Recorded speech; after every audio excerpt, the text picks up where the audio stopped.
Hey everybody, I just wanted to make one quick adjustment to what we had talked about earlier. It's not going to change our conclusion, but I wanted to make sure that the math was correct on this part. So when we were going through our integral test of the very first problem, I incorrectly wrote this as 1/4.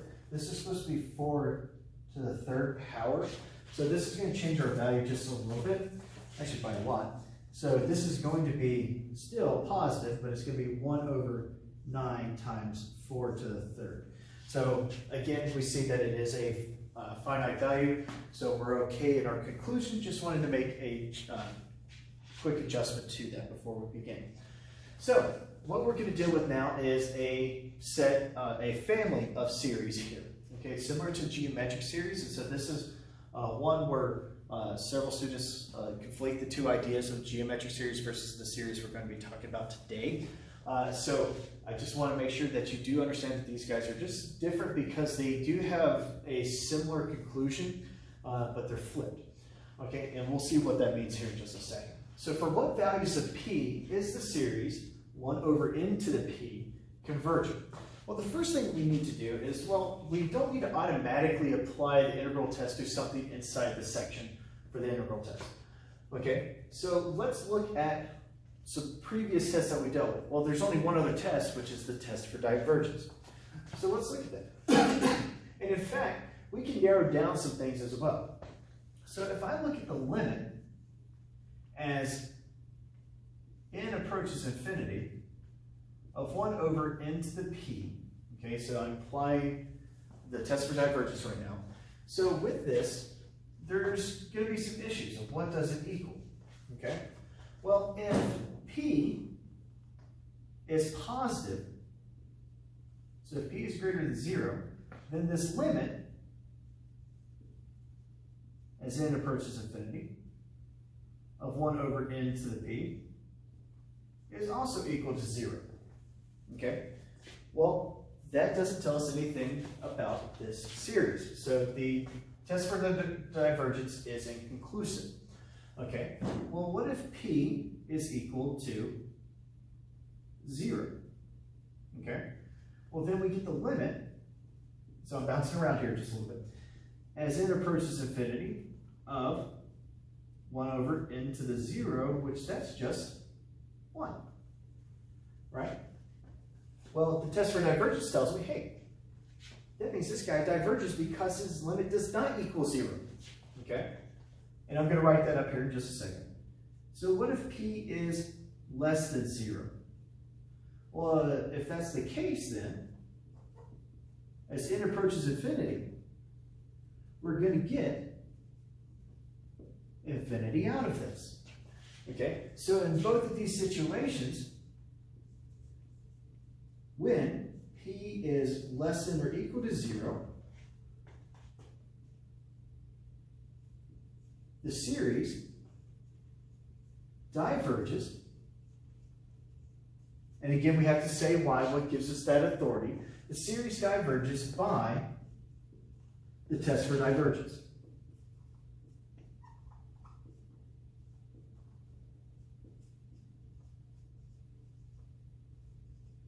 So notice now we have narrowed this down quite significantly. So if P is less than or equal to 0, this series is going to diverge. All right, so now we need to figure out, well, what happens when P is positive? Okay, so test for divergence tells us nothing. So I'm going to put here the TFD is inconclusive.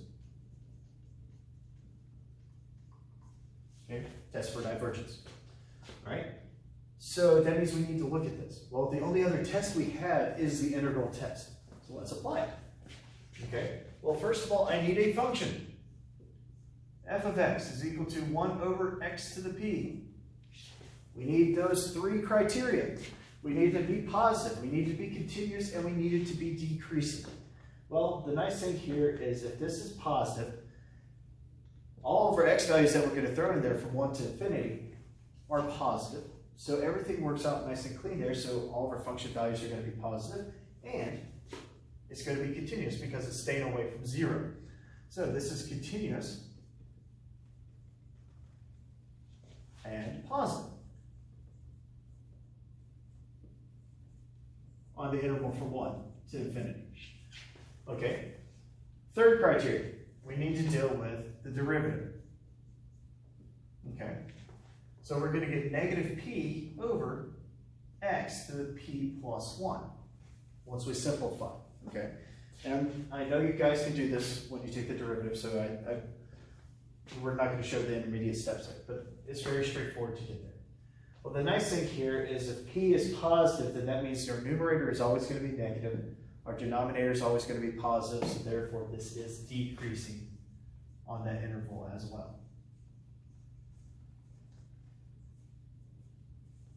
Okay, so now that we've checked off all of those and we've strategically made our function equal to the formula for our series, so now we're ready to deal with the integral. Okay, so I'm going to deal with the integral from 1 to infinity of 1 over x to the p dx. That's going to give me the limit as n approaches, sorry, not n, but t approaches infinity. Again, write t here. So t approaches infinity of the integral from 1 to t of 1 over x to the p dx. Okay, and just to save some room, just to make sure our calculations stay up on the board. So then I'm going to get the limit as t approaches infinity of, well, that's x to the negative p. I'm going to add 1 to the exponent, divide by that new exponent. So a way to write that is x to the negative p plus 1 divided by negative p plus 1. And we're going to evaluate this from 1 to t. Well, when I do that, this is the expression I'm going to get. I'm going to get t to the negative p plus 1 over negative p plus 1 minus 1 over negative p plus 1. Well, the good thing is this is a constant value, so we don't have to worry about it. So now we need to solidify what's going on with t. Well, as t approaches infinity, there's going to be a couple of things going on here. We need to worry about what's going on with this exponent here. Because if it remains positive, that means we have t blowing up on the numerator, and that means this whole limit's going to explode up to infinity. Okay, so we need to worry about select values of p in this case. Well, we know from previous findings that we're going to be dealing with all positive values of p. Okay, so let's look at this. If p was equal to 1, well, we need to be careful about this one. If p is equal to 1, notice that this gets division by 0. Well, that's not exactly true for the type of series. Let's think back for it. If p is equal to 1, we have the harmonic series.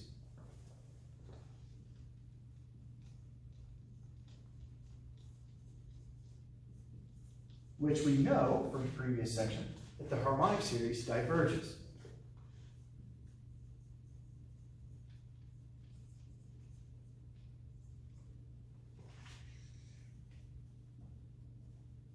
All right. Well, now this kind of gives us an interval to deal with. We're either going to be dealing with values less than 1 or greater than 1. Okay. So if p is greater than 1, let's talk about that exponent. Well, if p is greater than 1, that means negative p plus 1 is less than 0. Okay? Well, if negative p plus 1 is less than 0, that means this is going to be shifted down to the denominator, which means that our limit as n approaches infinity, as t approaches infinity, of t over negative p plus 1 over negative p plus 1 minus 1 over negative p plus 1. This is just equal to negative 1 over negative p plus 1, which is a positive which is a finite value, so therefore converges, because this is going to go to 0. Okay? If p is, and let's be a little bit more specific here, just that way when you look back at this. If p is between 0 and 1, then negative p plus 1 is greater than 0. Okay? Because, again, negative p is less than, this value is going to be smaller than 1, so therefore this is going to be positive. Well, if it's positive, that means these values stay up in the numerator, and as t blows up to infinity, this is also going to go into infinity.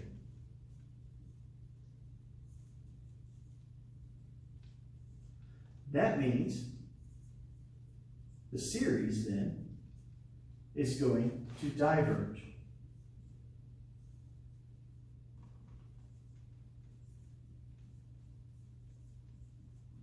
All right. So, and that's by the integral test.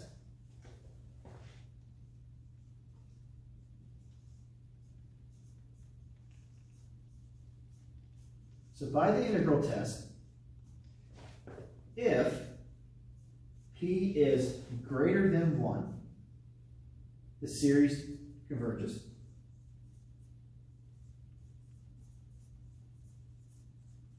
Okay? And if p is between 0 and 1, and in fact, we can be a little bit more specific, but again, this is only talking about the integral test, so I don't want to conflate any more ideas. So if p is between 0 and 1, the series diverges. Okay? This particular family is known as the p series.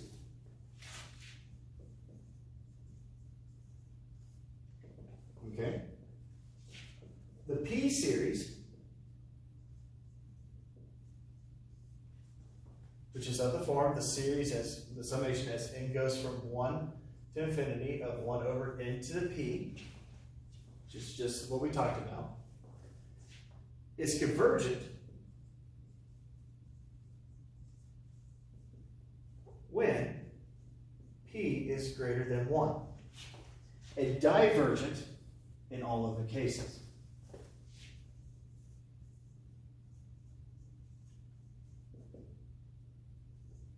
When p is less than or equal to 1.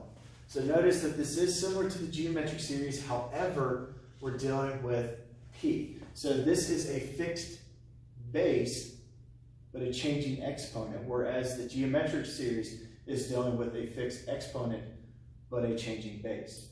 Okay? So, actually, I switched those around. So notice that we're dealing with the power here, so p series is dealing with the power, okay? Where geometric series is dealing with the base, okay? All right, so that is the p series for that. So this is another known series. So geometric series is of the form, so let's go ahead and put that one down as well. So then that way we can see these two together. So the geometric series. And here I'm just going to write down when n is equal to 1, just that way we can see these two together. But we know what we can get when it's equal to 0. AR to the n minus 1 is convergent.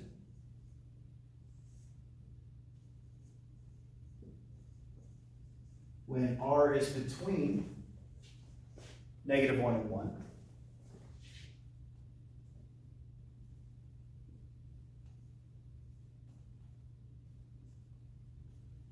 And divergent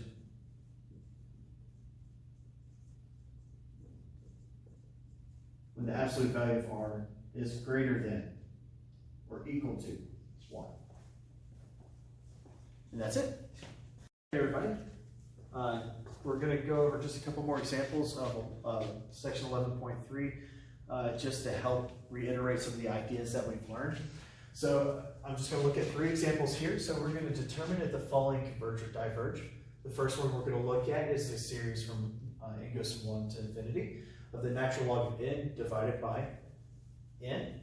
Then we have the summation for the series of n to the negative 3/2 power, and then we have this series here. Notice that we don't have a series formula yet, but we're going to have to generate one in order to talk about convergence or divergence. So This one right here, yeah, we have a natural log, but that's okay, we can deal with it. So what we're going to do is we're going to look to see if we can find a function, okay? So I'm going to find a function f of x. So I'm going to get the natural log of x divided by x, okay?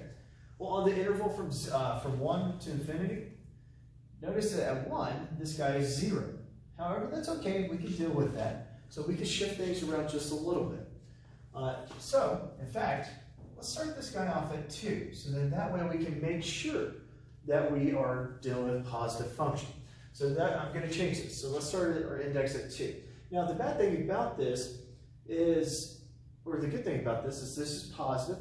We know from 0 to infinity, excluding 0, that this is a continuous function up on top. Since we're staying away from 0, we know that the denominator is never equal to 0, so this is continuous and positive. All right, so that's good.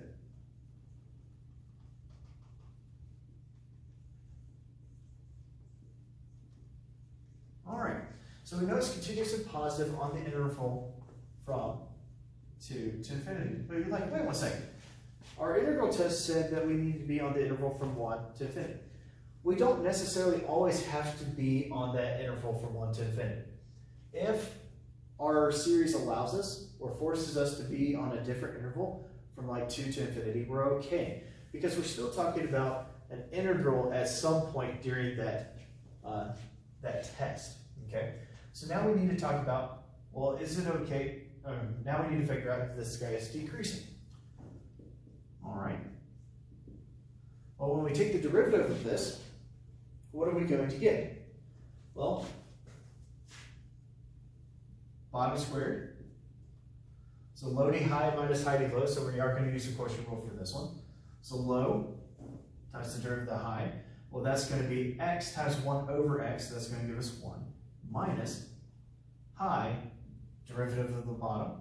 So that's going to give us the natural log of x. Okay? Well, that means on our interval from 2 to infinity, then our denominator is always going to be positive, so that's good. So what about our numerator? Well, there's an issue. We need this to be negative.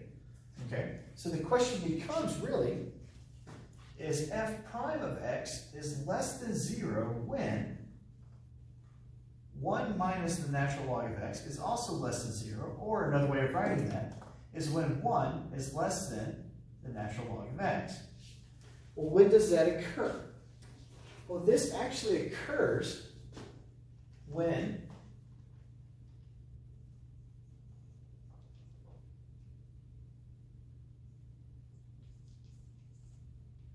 x is less than e, or when x is greater than e. Okay, well, that's an issue there because e is over the value of 2. It's between 2 and 3. We need it decreasing. Well, the nice thing is for these types of functions and for the integral test itself, we are allowed to be a loose definition on decreasing. So it's not necessary, and I want to make this note here.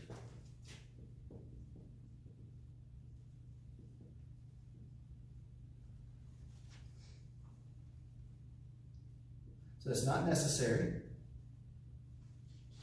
that the function f is always decreasing. But I'm going to follow that up here in just a second.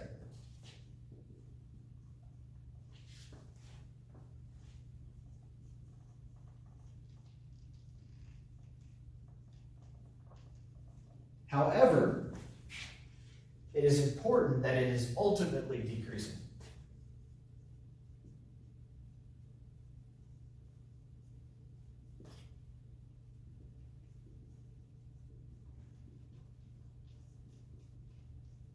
So what that means is, yes, we might have a hiccup in the road at some point in our integral, in our function if we look at the graph. And in fact, if we looked at the graph of this, if we were to deal with it as a function, it goes up and then slowly comes back down.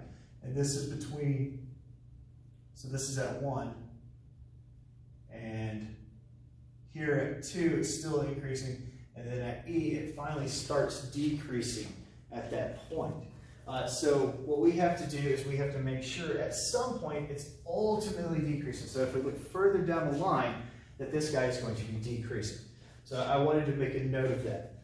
Okay, so here we are now able to say, okay, it's a continuous positive function. It is decreasing on its interval. So now we're ready to use the integral test. And so I'm going to actually erase this first problem, or the second problem, which is not going to take up too much room. So, all right, so let's look at the integral from 2 to infinity now of this natural log of x over x dx.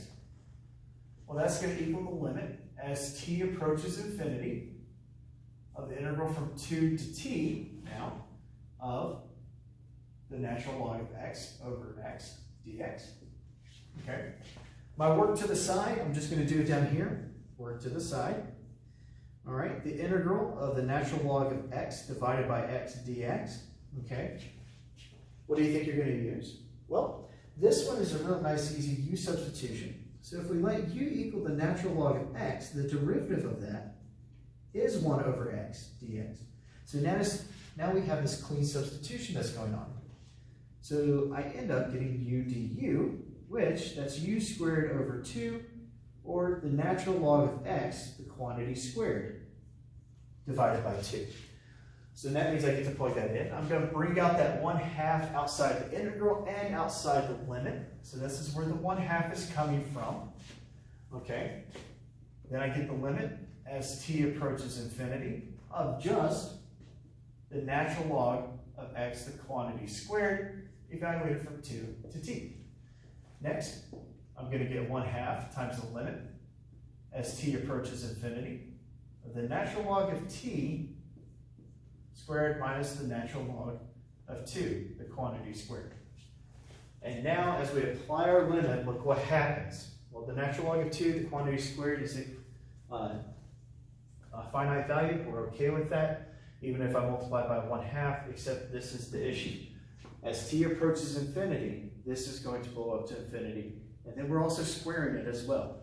So, this goes off to infinity. Therefore, by the integral test, the series diverges. Okay? So a couple of takeaways from this problem is, one, we don't necessarily have to be on the interval from 1 to infinity to be able to apply the integral test. Sometimes we are forced otherwise. 2, a big thing here is it's not always necessary to be decreasing. What is important is that it is ultimately, I forgot to put that here, ultimately, so this should be decreasing.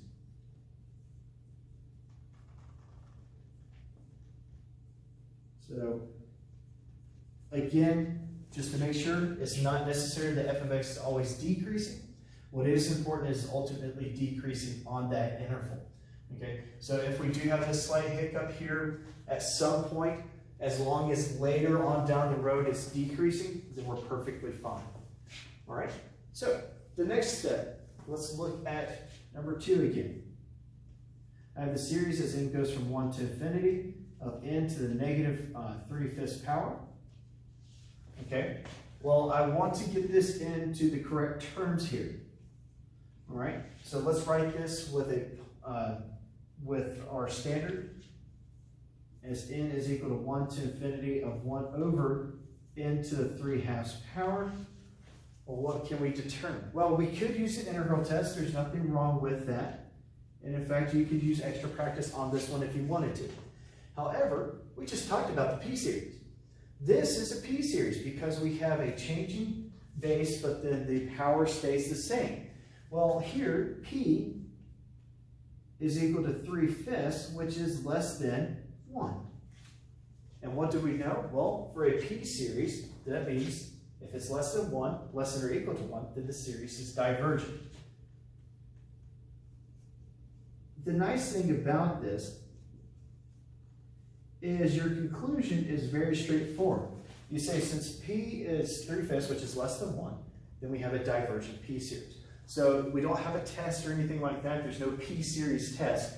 This is just saying we're applying properties of the p-series and say, hey, this guy diverges. Okay, because we already did all the hard work. We've proved everything. So that means use it as much as you can. All right, let's look at problem number 3. So we have 1 plus 1 over 2 square root of 2 plus 1 over 3 square root of 3 plus 4 over square root of 4.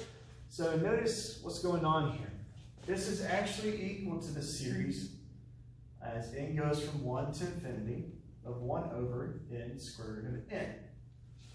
Well, right now, again, this could be something that we could use the integral test on. However, we can simplify this down. So remember how we dealt with L'Hopital's rule where I said simplify before you apply, Same thing here. If we can simplify this guy down, there might be something that helps us out here. Okay? And in fact, it does. We get 1 over n to the 3/2 power. Well, that's a p-series. It's a p-series where we have 3/2, which is greater than 1. And by properties of p-series, this is a convergent p-series. So, not necessary do you always have to apply the integral test when you're dealing with 11.3. And also start noticing that there are some things that we can check to see if I have to use the integral test or not. So is it easy for me to find a function? Is it easy for me to show that it's positive, continuous, and decreasing? If it is, then the integral test is great because it's either diverges or converges, which is awesome. However, that's not always going to be the case. Likewise, is it something that we know? Is it a geometric series? Is it a p-series? If it's one of those guys, use those properties and apply them. Right? And so